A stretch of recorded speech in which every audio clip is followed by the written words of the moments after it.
우리는 누가가 기록한 예수님의 삶과 사역과 가르침을 살펴보고 있습니다. 예수님은 십자가를 향해 나아가고 계십니다. 그분에게 남은 날이 많지 않습니다. 예수님은 유대에서 제자들에게 기도를 가르쳐주고 계십니다. 예수님은 갈릴리에서 주기도문을 가르쳐 주신 적이 있으십니다. 그리고 누가복음 11장에 기록되어 있는 것처럼 유대에서도 가르쳐 주셨습니다. 누가복음에 기록된 주기도문은 마태복음에 기록된 것과 조금 다릅니다. 기도의 원리는 같지만 마태복음에 조금 더 완성된 형태의 주기도문이 기록되어 있습니다. 오늘 여러분들에게 설교하고자 하는 것은 누가복음에는 빠져 있지만 마태복음에 기록되어 있는 것입니다. 뜻이 하늘에서 이루어진 것 같이 땅에서도 이루어지이다입니다. 우리는 이 위대한 진리를 따라 살아갑니다. 그리고 이 진리를 따라 항상 기도합니다. 기도는 하나님께서 우리들에게 주신 가장 큰 선물입니다. 기도를 통하여 우리는 하나님께 나아갈 수 있기 때문입니다. 우리는 지혜도 지식도 능력도 부족하지만 그 모든 것에 부족함이 없으신 하나님께 나아갈 수 있기 때문입니다. 기도는 하늘의 보물 창고를 여는 열쇠이지요. 성소와 지성소를 가로막던 휘장이 위에서부터 아래로 찢어졌습니다. 거룩한 성전의 문이 열린 것이지요. 지치고 힘들고 어려운 날에 은혜의 보좌 앞으로 담대히 나아가 무엇이든지 구할 수 있습니다. 예수님께서는 마태복음 7장 7절에서 구하라 그러면 주실 것이요 찾으라 그러면 찾을 것이요 문을 두드리라 그러면 너희에게 열릴 것이니라 말씀하셨습니다. 야고보 사도는 4장 2절에서 너희가 얻지 못하면 구하지 아니하며 라고 말합니다. 그리고 구하여도 받지 못하면 정욕으로 쓰려고 잘못 구하기 때문이다 라고 덧붙였지요. 요한복음 15장 16절에서 예수님은 내 이름으로 아버지께 무엇을 구하든지 다 받게 하려 함이라 말씀하셨어요. 요한복음 16장 24절에서 구하라 그리하면 받으리니 너희 기쁨이 충만하리라 말씀하셨지요. 마태복음 21장 22절에서 너희가 기도할 때에 무엇이든지 믿고 구하는 것은 다 받으리라 이렇게 말씀하셨어요. 그리고 우리가 핵심 구절로 삼는 것은 요한복음 14장 13절과 14절입니다. 너희가 내 이름으로 무엇을 구하든지 내가 시행하리니 이는 아버지로 하여금 아들로 말미암아 영광을 얻으시게 하려 함이라. 내 이름으로 무엇이든지 내게 구하면 내가 시행하리라. 내 이름으로 무엇이든지 내게 구하면 내가 시행하리라. 이것보다 더 큰 선물은 없습니다. 너무나 놀라운 약속이지요. 우리는 구원받을 만한 자격이 있는 사람이 아닙니다. 누가복음 15장에서 탕자는 아버지에게 이렇게 말해요. 내가 하늘과 아버지께 죄를 지었사오니 지금부터는 아버지의 아들이라 일컬음을 감당하지 못하겠나이다. 우리는 탕자의 이러한 마음과 이러한 태도를 이해해요. 그러나 아버지는 종들에게 말하지요. 어서 가장 좋은 옷을 꺼내서 그에게 입히고 손에 반지를 끼우고 발에 신을 신기라. 그리고 살진 송아지를 끌어내다가 잡아라. 우리가 먹고 즐기자. 이것이 하나님의 부유함입니다. 아버지는 아끼지 않는 분이셔요. 기도하는 자녀들에게 아낌없이 주시는 분이시지요. 아버지의 아들이라 일컬음을 감당하지 못할 죄인에 불과합니다. 그러나 모든 것을 부유하신 하나님은 구하는 자녀들에게 아낌없이 주시겠다라고 약속해 주셨어요. 하나님의 영광과 우리의 유익을 위하여 필요한 모든 것을 주십니다. 필요로 하는 모든 것을 하나님께 구할 수 있어요. 예수님의 제자 중 한 사람이 예수님께 기도를 가르쳐 달라고 요청했어요. 어떻게 기도해야 합니까? 예수님은 하나님께 초점을 맞추는 기도를 가르쳐 주셨습니다. 자기중심적인 기도가 아니지요. 무의미하고 헛된 기도가 아닙니다. 제의적인 기도가 아니에요. 예수님은 제자들에게 참된 기도를 가르쳐 주셨습니다. 너희는 기도할 때 이렇게 기도하라. 아버지요. 이것은 기도할 때에 모든 좋은 것의 원천이 되시는 하나님이 너희의 아버지이심을 잊지 말라라고 하는 말씀입니다. 이름이 거룩히 여김을 받으시오면은 오직 하나님만이 영광 받으실 분이기에 그분을 경외하라 라고 하는 말씀입니다. 나라에 임하오시면은 하나님이 주권자이심을 바라보아야 한다라고 하는 말씀이지요. 뜻이 이루어지다는 하나님이 가장 높으신 주님이시라는 말씀이에요. 일용할 양식을 주옵시고는 하나님이 공급자이시다라고 하는 말씀이에요. 우리의 죄를 사하여 주옵시고는 하나님만이 우리의 구세주이시다라고 하는 말씀입니다. 시험에 들게 하지 마옵소서라고 하는 것은 하나님이 우리의 보호자이시며 인도자이심을 잊지 말라라고 하는 말씀이에요. 주님이 가르쳐 주신 기도는 하나님께 초점이 맞추어져 있습니다. 기도는 하나님을 끌어내려 우리의 관심사에 하나님을 맞추는 것이 아닙니다. 기도는 우리의 모든 관심사를 끌어올려 하나님이 하나님 되심에 초점을 맞추는 것입니다. 하나님께서 얼마나 높고 위대하시고 탁월하신 분인지 알고 기도하는 사람은 다윗처럼 고백해요. 여호와는 나의 목자시니 내게 부족함이 없습니다. 내 잔이 넘치나이다. 이렇게 고백할 수 있어요. 하나님은 모든 것에 부족함이 없으신 우리의 아버지이십니다. 하나님만이 홀로 영광 받으실 거룩하신 분이셔요. 하나님께서 온 우주를 통치하시며 그 나라를 이 땅에 임하게 하는 주권자이십니다. 그리고 하나님께서는 당신의 뜻을 반드시 이루시는 가장 높고 위대하신 주님이셔요.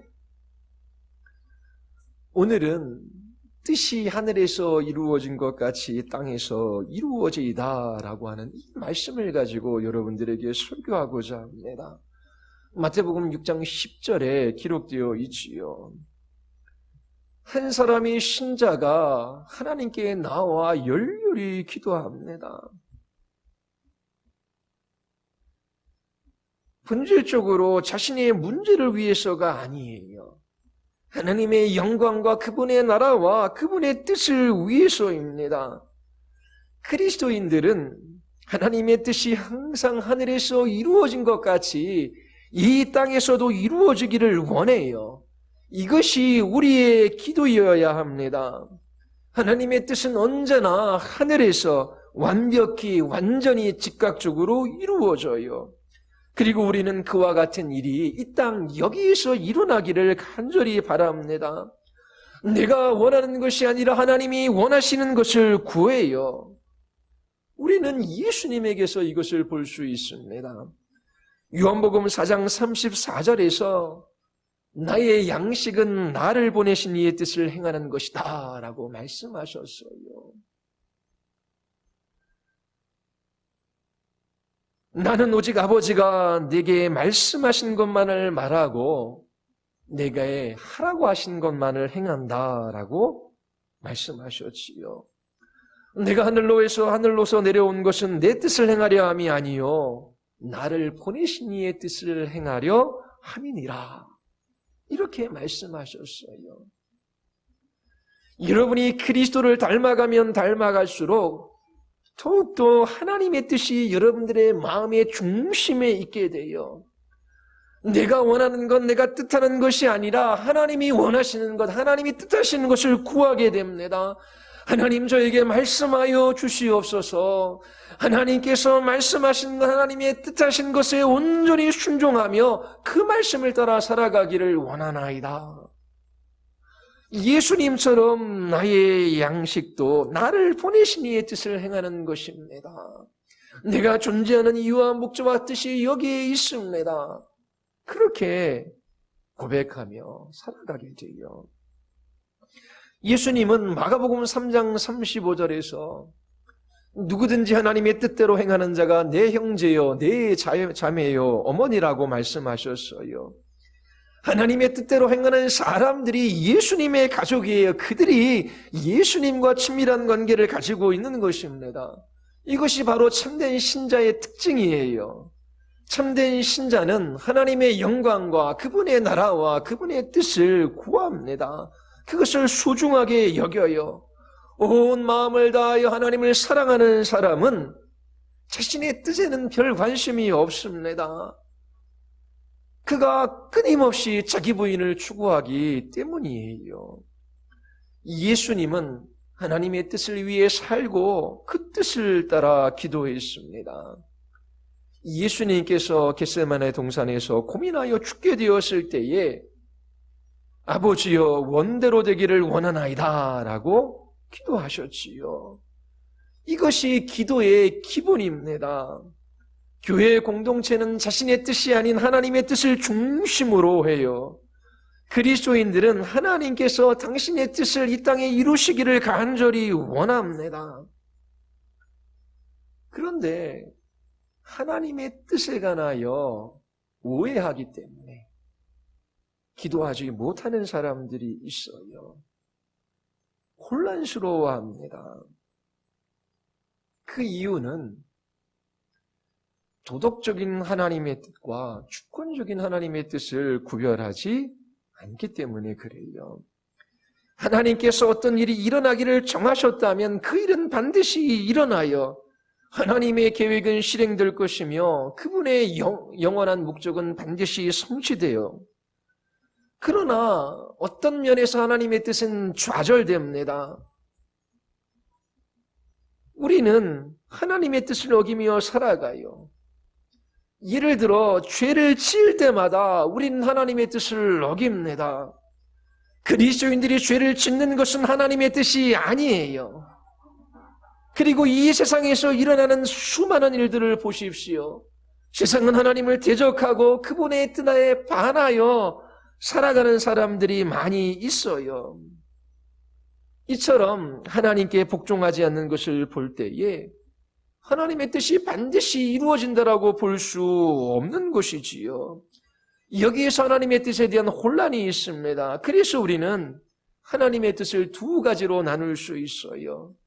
하나는 도덕적인 하나님의 뜻입니다. 다른 하나는 주권적인 하나님의 뜻이지요.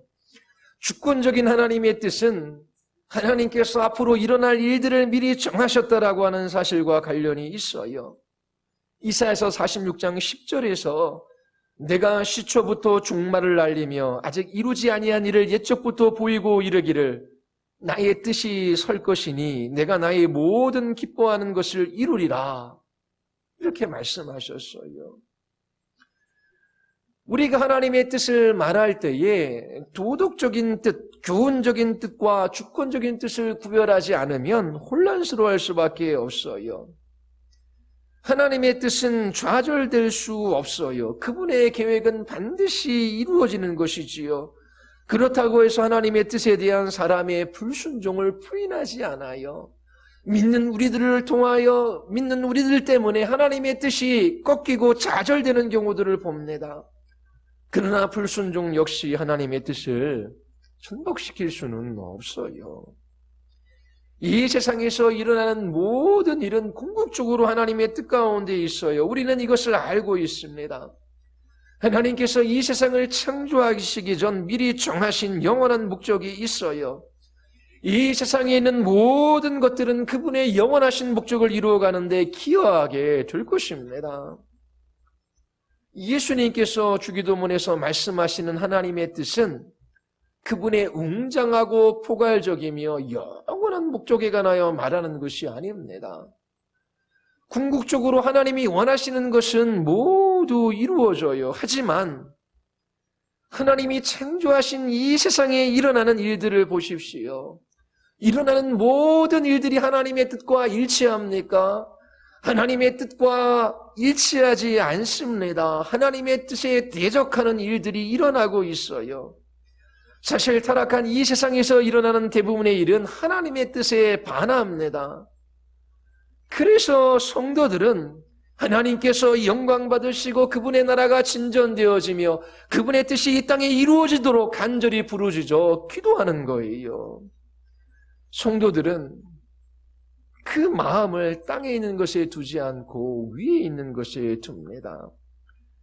그들은 이 세상에서 본향을 찾는 순례자이며 이방인들이에요.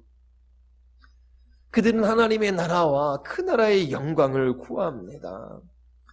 그래서 그들은 위의 것을 갈망하는 것만큼 이 땅에서 하늘을 보고 싶어 해요. 가능한 하나님의 나라가 임하고 하나님께서 영광 받으시고 지금 여기 이 땅에 하나님의 뜻이 이루어지는 것을 보기 원하는 것이지요. 여러분들이 하나님의 뜻에 관하여 오해하지 않기를 바랍니다. 그러나 하나님의 뜻에 관하여 잘못 이해하는 사람들이 있어요. 저는 그들이 어떻게 오해하는지 몇 가지를 말씀드리고자 합니다. 하나님의 뜻에 대한 오해 때문에 그들은 기도하지 못해요. 하나님의 뜻을 쉽게 오해하는 사람들의 몇 가지 태도가 있어요. 주님께서 뜻이 하늘에서 이루어진 것 같이 땅에서 이루어지이다, 이렇게 기도하라고 제자들에게 가르쳐 주셨어요. 그런데 이러한 말씀을 들을 때에 화를 내는 사람이 많이 있어요. 하나님의 뜻에 관하여 오해하고 있기 때문이지요. 나는 하나님의 뜻을 피할 수 없어요. 그분의 뜻이 반드시 이루어지기 때문입니다. 하나님은 왕이시고 하고자 하시는 일은 모두 하시겠지요. 그렇다면 내가 계획하고 내가 뜻하고 내가 목적하고 내가 하고자 하는 일이 무슨 의미가 있습니까? 나는 아무리 발버둥 쳐도 하나님의 뜻에 벗어날 수 없습니다. 내가 이것을 한들 저것을 한들 무슨 의미가 있겠습니까? 어차피 하나님께서 당신의 뜻을 이루실 텐데 왜 기도라고 하십니까? 나는 이해할 수 없습니다. 당신의 뜻에 관심도 없습니다. 당신 마음대로 하십시오. 이렇게 하나님의 뜻에 관하여 화를 내는 사람이 있어요. 그리고 그들은 하나님의 뜻에 대하여 운명론적이고 결정론적인 견해를 취하지요.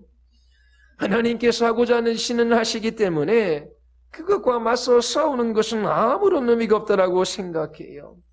하나님은 장기판의 주인이고 자신은 장기판의 말로 생각해요.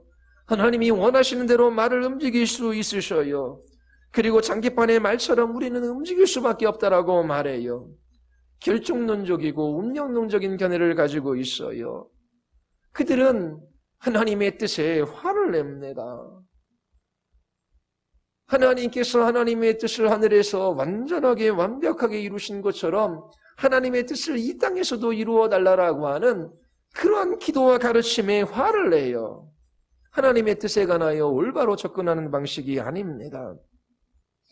하나님의 뜻에 관하여 잘못 이해하는 사람의 두 번째 태도는 체념입니다. 하나님의 뜻에 관하여 화를 내지는 않지만 체념하는 사람들이 있어요. 그들은 아무것도 하지 않습니다. 일어날 일이 일어나겠지라고 말하지만 패배주의적인 체념 상태에 머물러 있습니다. 이런 모습은 그리스도인들에게 찾아볼 수 있어요. 그리스도인이지만 거의 기도하지 않습니다. 왜냐하면 기도가 그렇게 중요하다고 생각하지 않기 때문이에요. 기도가 어떤 영향력을 행사할 수 있다, 기도가 어떤 영향을 미칠 수 있다라고 생각하지 않아요. 그들은 하나님의 뜻에 대하여 화를 내지도 않고 씁쓸해하지도 않아요. 하나님의 뜻을 수용합니다. 그래서 기도가 중요하지 않다라고 생각하는 거예요. 기도해도 기도를 하지 않아도 어차피 하나님께서 하나님의 뜻을 이루시기 때문이에요. 기도가 의무이기 때문에 하기는 합니다. 그러나 열렬히 지속적으로 간절히 부르짖어 기도하지 못해요. 하나님께서 의롭다 하신 자녀들의 기도를 사용하셔서 일하신다, 당신의 뜻을 이루어 가신다라는 확신이 없기 때문에 그렇습니다. 하나님의 뜻을 받아들이지만 체념하며 살아가요. 사람이나 환경이나 상황이 하나님의 뜻과 대적하는 가운데 있어요. 그런데 그 모든 것들을 그냥 보고 넘어가고 포기하고 살아갑니다. 하나님께 열렬히 간절히 부르짖어 기도하며 하나님의 뜻이 이 땅 이곳에 이루어지기를 기도하지 않아요. 하나님의 뜻에 대하여 분노하는 사람이 있어요. 그리고 체념하는 사람이 있습니다. 그들 모두 기도하지 않아요. 기도한다고 해도 흉내만 낼 뿐입니다. 하나님의 뜻에 관하여 이런 태도를 취하는 것은 바람직하지 않아요. 우리 모두 받아들일 수 있는 것이 아닙니다. 하나님의 뜻에 관하여 오해하는 사람의 세 번째 태도는 신학적 유보입니다. 교리 때문에 기도에 있어 무기력한 사람들이 있어요. 그들의 기도는 얼어붙어 있습니다. 하이퍼 칼비니스트, 초칼빈주의자들에게 나타나는 현상이에요. 그들은 하나님의 주권에 대해 너무나 지나친 견해를 가지고 있습니다. 하나님은 장기판의 주인이셔요. 모든 장기말들을 원하는 대로 움직일 수 있으셔요. 하나님은 절대적인 주권자이시지요. 그런데 그들은 자기 자신들의 신학 때문에 열렬하고 열정적으로 그리고 간절히 기도할 여지가 없어요. 단지 하나님은 절대적인 주권자이시기에 그분의 뜻을 받아들이기만 하면 된다라고 말해요. 그것이 전부입니다. 그들은 하나님의 뜻에 관하여 분노하지도 않고 체념하지도 않아요. 단지 받아들일 뿐입니다. 그런데 그들 또한 숙명론적이고 결정론적인 사람들이에요. 그들은 하나님의 주권에 대한 자신들의 위대한 견해에 대해 자부심을 갖고 있어요. 하나님은 언제나 어디서나 모든 것들을 사용하시고 움직이셔서 하고자 하시는 일들을 하실 것이다 라는 생각을 가지고 있어요. 자, 그렇다면 그들은 무엇을 위해 기도합니까? 하나님의 뜻에 모든 것을 맡기는 거에 달리 기도할 것이 없어요. 그들에게도 지속적으로 열정을 가지고 간절히 부르짖는 기도가 없습니다. 그러나 누가복음 18장을 보십시오. 예수님께서 제자들에게 비유로 말씀하고 계셔요. 왜 제자들이 항상 기도하고 낙심하지 말아야 하는지 비유로 보여주셔요. 주님의 제자들은 늘 기도하고 낙심하지 말아야 합니다. 예수님께서 이 비유를 통하여 제자들에게 말씀하고 계셔요. 기도하는 것을 포기하지 말아라. 기도에 있어 지치거나 낙심하지 말아라. 기도가 중요하지 않다라고 생각하지 말아라. 하나님께 화를 내거나 체념하거나 너의 신학으로 인하여 그 기도가 얼어붙지 않게 하라. 이렇게 말씀하시는 거예요. 어떤 도시 하나님을 두려워하지 않고 사람을 무시하는 재판장이 있습니다. 그는 재판장이 될 자격이 없는 사람이지요. 하나님을 두려워하지 않아요. 이것은 곧 사람에 대한 무시로 나타납니다. 하나님을 경외하지 않는 사람들은 사람들의 생명을 가볍게 여겨요. 사람들을 무시합니다. 세상이 혼란스럽고 인권과 생명이 경시되는 것은 결국 하나님에 대한 경외함이 없기 때문에 그래요. 하나님을 두려워하지 않기 때문입니다. 하나님을 경외하지 않는 재판관은 최악입니다. 그리고 그 도시에 부당한 대우를 받는 한 과부가 있었어요. 그는 줄곧 재판관을 찾아갑니다. 가진 재산이 없어요. 자신을 위해 변호해 줄 만한 사람도 없었기 때문이지요. 이 과부는 재판관을 찾아가 법적인 보호를 요청합니다. 내 대적들에게 내 권리를 찾아주십시오라고 호소해요. 그녀는 가난한 과부입니다.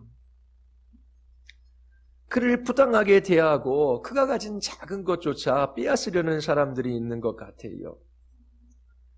그는 이런 범죄로부터 법적인 보호를 요청하기 위해 재판장에게 간 겁니다. 4절에 보면 재판관은 한동안 들어주려고 하지 않아요. 과부를 보호하려고 하지 않습니다. 도와주려고 하지 않아요. 왜 그럴까요? 하나님을 두려워하지 않고 사람을 무시하기 때문에 그렇습니다. 얼마 뒤에 이 재판관이 혼자 이렇게 말해요. 내가 정말 하나님을 두려워하지 않고 사람도 존중하지 않지만 이 과부가 나를 이렇게 귀찮게 하니 그의 권리를 찾아주어야 하겠다. 그렇지 않으면 자꾸만 찾아와서 나를 못 견디게 할 것이다. 최악의 재판관이에요. 그는 범죄로 인하여 상처 입고 고통받는 사람들을 보호해 주어야 합니다. 그러나 그렇게 하지 않아요. 재판관은 하나님을 경외함으로 그분의 의로운 법을 따르는 것이 마땅해요. 사람을 존중하고 침해된 권리를 되찾아줘야 하는 것이 당연하지요. 그러나 그는 아무것도 하려고 하지 않았어요. 과부는 불의한 재판관을 지속적으로 찾아가요. 그는 질이 나쁜 사람이에요. 악한 재판관입니다. 그럼에도 불구하고 과부는 멈추지 않아요. 재판관이 지쳐갑니다. 과부가 지긋지긋해요. 마침내 그 재판관은 과부의 권리를 되찾아 줍니다. 6절에서 예수님이 이 비유를 설명하셔요. 너희는 이 불의한 재판관이 하는 말을 귀담아 들어라. 한 과부의 끈질긴 호소로 인하여 악한 재판관이 그의 말을 들어주었다면 어찌하여 왜 하나님께서 자기에게 밤낮으로 부르짖는 택하신 백성의 권리를 찾아주지 아니하겠느냐? 그들을 모른 채 하고 오래 내버려 두시겠느냐? 불의한 재판관이 끈질긴 과부의 요청을 들어주었다면 의로우신 재판관이신 하나님은 당신의 백성들의 간청을 어떻게 하시겠느냐? 하나님께서 속히 그들의 권리를 찾아주실 것이다. 너희들이 의로운 것을 위해 하나님께 부르짖으면 하나님께서 반드시 들어주실 것이다. 하나님은 마지못해 과부의 간청을 들어주는 그런 재판관과 같지 않다. 하나님의 뜻을 오해하는 사람들이 있어요. 그래서 누구는 자기 자신의 신학적인 견해 때문에, 누구는 체념하기 때문에, 누구는 분노하기 때문에 기도하지 못해요. 여러분은 어떻습니까? 하나님은 모든 일에 쉬지 않고 항상 기도하라 명하셨어요. 하나님의 뜻이 이루어지기를 기도하라 주께서 가르쳐 주셨습니다. 우리는 예수님의 이러한 가르침 앞에 어떤 태도를 취해야 합니까? 여러분은 날마다 하나님께 나아가 기도해야 해요. 하나님의 뜻이 좌절되고 꺾이는 것을 슬퍼해야 합니다. 그리고 그것과 싸워야 해요. 뜻이 하늘에서 이루어진 것 같이 땅에서 이루어지다라고 외쳐 부르짖으며 간구해야 합니다. 하나님이 이 땅에 하나님의 뜻과 일치하지 않은 수많은 일들이 일어나고 있습니다. 하나님의 뜻을 대적하고 그 뜻을 거스리는 수많은 사람들이 있습니다. 그 뜻이 하늘에서 이루어진 것처럼 땅에서도 이루어 주시옵소서. 이것은 일종의 거룩한 분노를 가지고 기도하는 것입니다. 간구의 본질은 세상과 그 타락에 대한 대적이며 반역이에요. 비정상적인 것을 정상적인 것으로 받아들이는 것에 대한 끊임없는 거부입니다. 예전에 한 분을 신방한 적이 있어요. 고등학교 학생 주임입니다. 곧 교감에 올라갈 케이스예요.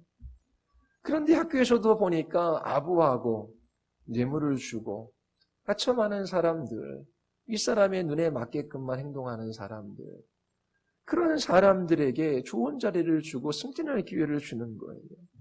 그래서 아예 승진이라고 하는 것은, 교감 승진이라는 것은 마음에 접었대요. 오히려 나이 어린 교사들, 그리고 힘들어하는 교사들, 그들을 살피고 그들을 돕고 그렇게 학교에서 지내는 것을 위해 기도하고 그렇게 살아가고자 하는 그런 선생님을 신방한 적이 있습니다. 자, 하나님의 뜻이 어디에 있습니까? 또 우리는 주님께서 사랑하라 명하셨지만 갈등과 반목과 미움 이런 것들을 우리의 가정과 교회나 이 세상에서 봐요. 하나님의 뜻은 우리가 사랑하는 것입니다. 그러나 나는 저 사람 때문에 이 교회 다니지 못하겠다. 나는 이 사람이 싫다, 밉다. 교회에서, 가정에서, 직장에서 빈번히 일어나는 일들이에요. 자, 그러면 이러한 세상과 이러한 타락에 대한 대적이며 반역이 간구의 본질입니다. 비정상적인 것을 정상적으로 받아들이는 것에 대한 거부예요. 하나님, 제가 이렇습니다. 하나님의 뜻은 사랑하라 라고 하는 것입니다. 원수조차 사랑하라 말씀하셨어요. 그러나 저는 우리의 가족의 식구들도, 하나님이 교회 공동체에 있는 사람도, 옆에 있는 동료들도 사랑할 수 없는 사람입니다. 미움과 반목과 갈등이 반복하는 이 세상에서 이것을 거역하며 대적하며 이 모든 일들에 반역할 수 있는 힘을 주시옵소서. 사랑으로 종로를 할 수 있는 참된 자유를 누리기를 원합니다. 그리고 하나님이 정하신 기준에 대립되는, 하나님의 계시된 뜻에 상충되는 모든 정치적인 이슈와 많은 사람들에 따르는 세상에 대한 견해와 인생의 해석 등에 대한 거부가 간구의 본질입니다. 하나님의 뜻이 있어요. 그 뜻은 언제나 선하고 옳아요. 그리고 그 뜻은 우리의 삶의 규범이 됩니다. 기도는 그 자체로 악과 선을 가르는 표현입니다. 악과 선이 함께 할 수 없다라고 하는 선언이에요. 거룩한 것이 부정한 것과 함께 할 수 없다라고 하는 부르짖음입니다. 하나님, 하늘에서 모든 것이 당신의 뜻을 따르고 있습니다. 하지만 이 땅에서는 그렇지 않습니다. 하나님의 뜻이 지금 이 땅에서도 이루어지기를 간구합니다. 여러분들의 삶을 있는 그대로 받아들여서는 안 돼요. 여러분들의 처한 상황을, 여러분들의 죄를 있는 그대로 받아들여서는 안 되는 것이지요. 하나님이 이처럼 하나님을 모르는 채 하나님을 대적하고 하나님을 예배하지 않고 하나님께 영광을 돌리지 않는 이 자녀, 이 부모, 이 형제, 이 모든 사람들의 모습, 하나님의 뜻에 반하는 것입니다. 그러면서 비정상적인 것을 정상적인 것으로 받아들이는 것을 거부해야 되는 거예요. 하나님의 뜻이 이루어지기를 구해야 되는 것입니다. 만약 여러분들이 처한 상황과 죄를 있는 그대로 받아들인다면 그리스도인이 아니지요. 성경에 계시던 하나님을 믿는 것이 아닙니다. 성경에서 말하는 그리스도인의 삶이 아니에요. 하나님의 뜻에 대한 오해로 인하여 뒤틀린 분노를 가지고 있는 사람, 패배주의적인 태도를 취하는 사람, 정도를 벗어난 신학에 매인 사람은 신학적으로 유보적인 태도를 보이며 기도하지 못해요. 이런 것들에 의하여 기도의 열정이 식어버리도록 내버려두지 마십시오. 다시 누가복음 18장 1절을 보겠습니다. 예수님께서 항상 기도하고 낙심하지 말아야 할 것을 비유로 말씀하고 계셔요. 우리가 항상 기도하고 낙심하지 말아야 할 이유가 어디에 있습니까? 하나님 때문입니다. 하물며 하나님께서 자기에게 밤낮 부르짖는 택하신 백성의 권리를 찾아주시지 아니하겠느냐? 물은 채하고 오래 그들을 내버려 두시겠느냐? 하나님께서 속히 그들의 권리를 찾아주실 것이다. 우리는 예수님에게서 이러한 기도의 모습을 볼 수 있어요. 예수님은 항상 기도하시고 낙심하지 않으셨어요. 마태복음 26장에 보면 예수님께서 얼굴을 땅에 대시고 엎드려 기도하는 모습을 볼 수 있어요. 마음이 괴로워 죽을 지경이 되셨어요. 곧 죄를 짊어지셔야 하기 때문입니다. 십자가의 죽음이 눈앞에 있기 때문에 그래요. 거룩하신 하나님, 죄 없으신 예수님이 죄를 짊어지시고 죽으셔야 해요. 하나님과의 완전한 단절을 맛봐야 합니다. 그분에게는 너무나 큰 고통이에요. 그래서 부르짖어 간구하셨어요. 하실 수만 있다면 이 잔을 내게서 지나가게 해 주십시오. 그러나 거기에서 멈추지 않으셨지요. 그러나 내 뜻대로 하지 마시고 아버지의 뜻대로 해 주십시오라고 기도하셨어요. 이렇게 기도하신 후 제자들에게 와서 보시니 그들은 자고 있었습니다. 그래서 베드로에게 말씀하셨어요. 너희가 나와 함께 1시간도 이렇게 깨어 있을 수 없더냐? 시험에 들지 않게 깨어 기도하라. 마음에는 원이로되 육신이 약하도다. 제자들에게 기도하지 않으면 시험에 빠질 수밖에 없고 영적인 싸움에 질 수밖에 없다라고 말씀하시는 거예요. 그리고 나서 두 번째로 가서 기도하셨지요. 네 아버지요, 내가 마시지 않고는 이 잔이 내게서 지나갈 수 없거든 아버지의 뜻대로 되기를 원하나이다. 예수님께서 다시 와서 보니 그들이 여전히 자고 있었어요. 너무 졸려서 눈을 뜰 수 없었습니다. 예수님께서 그들을 그대로 두고 다시 가서 또다시 같은 말씀으로 세 번째 간구하셨어요.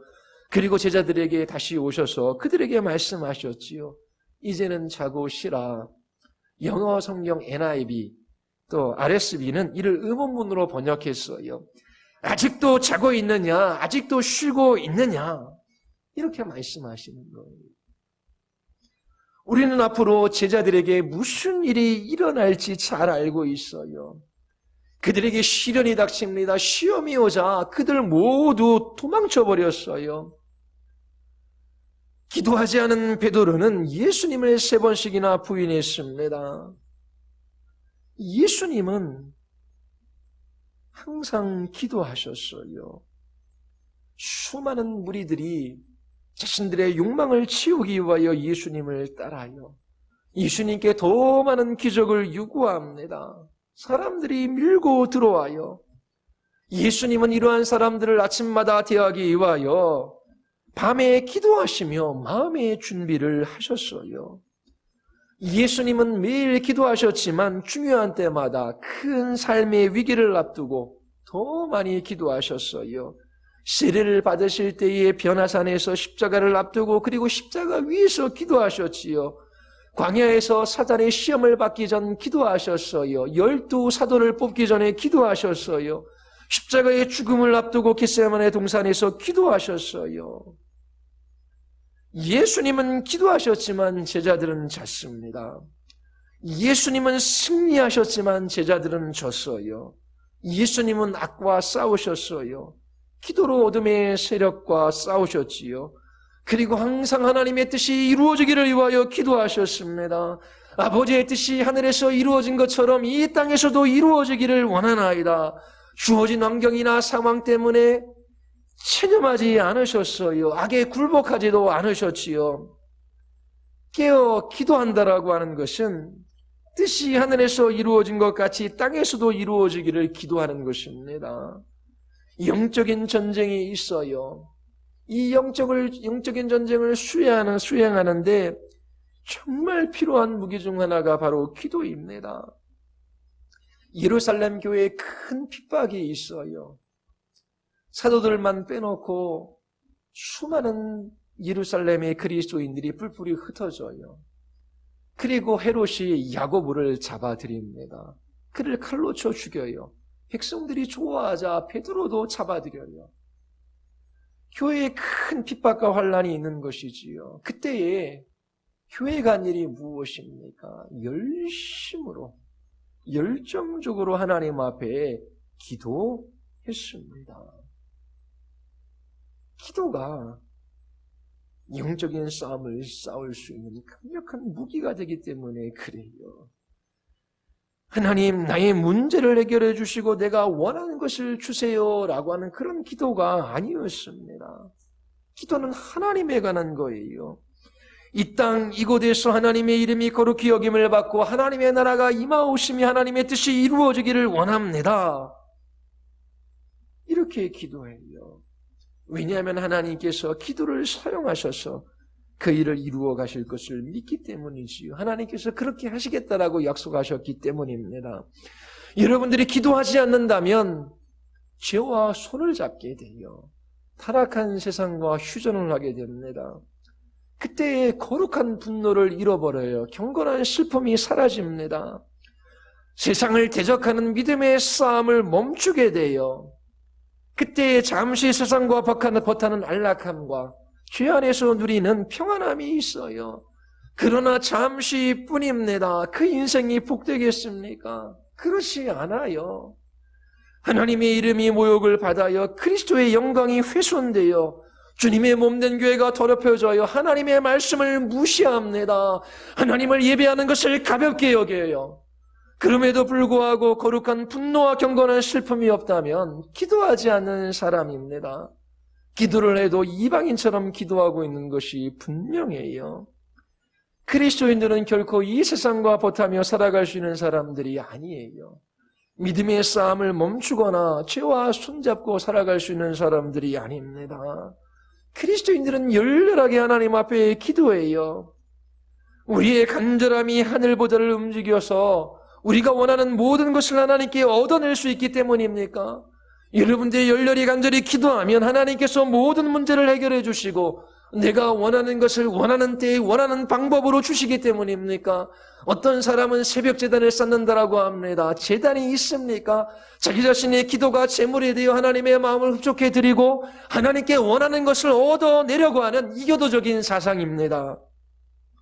그리스도인들은 열렬하고 간절하게 기도하는데 그것이 공로가 되어 내가 원하는 것을 원하는 때에 원하는 방식으로 얻어보려고 하는 것이 아니에요.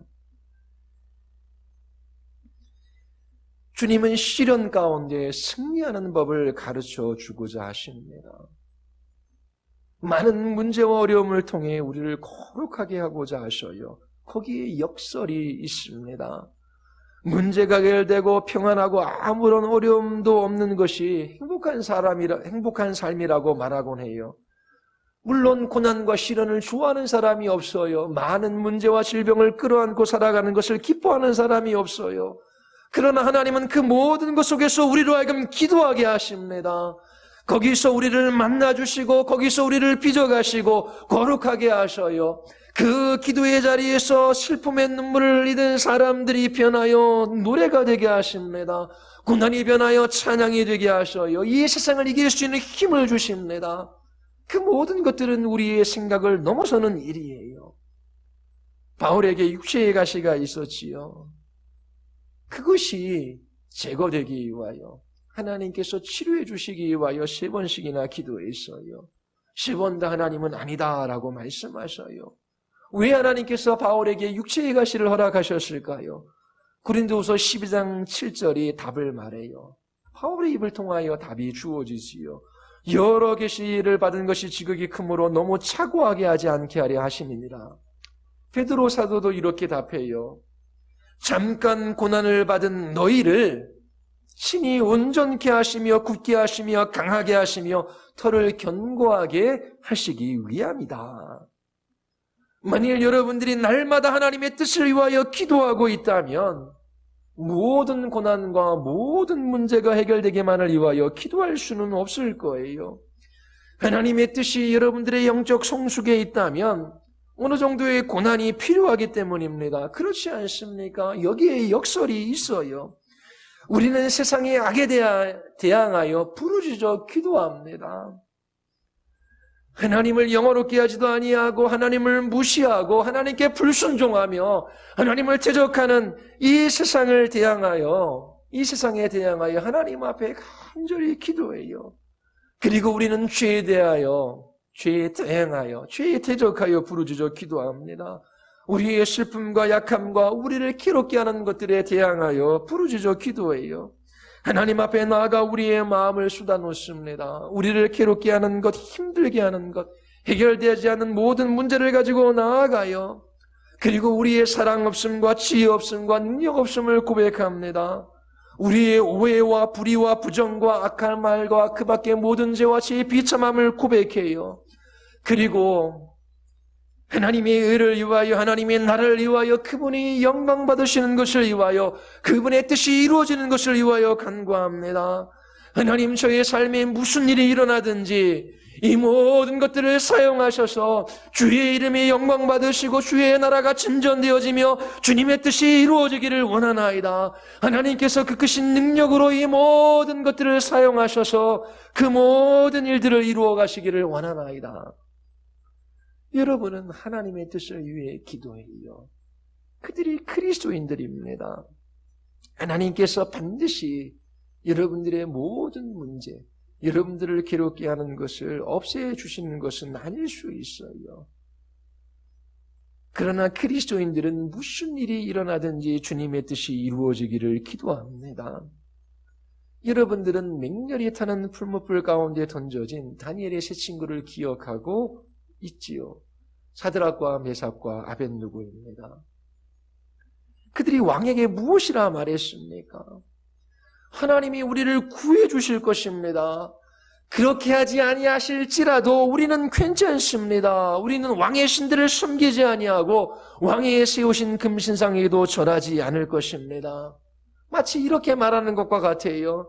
하나님께서 뜻하시면 우리는 이 땅에서 살아남을 것입니다.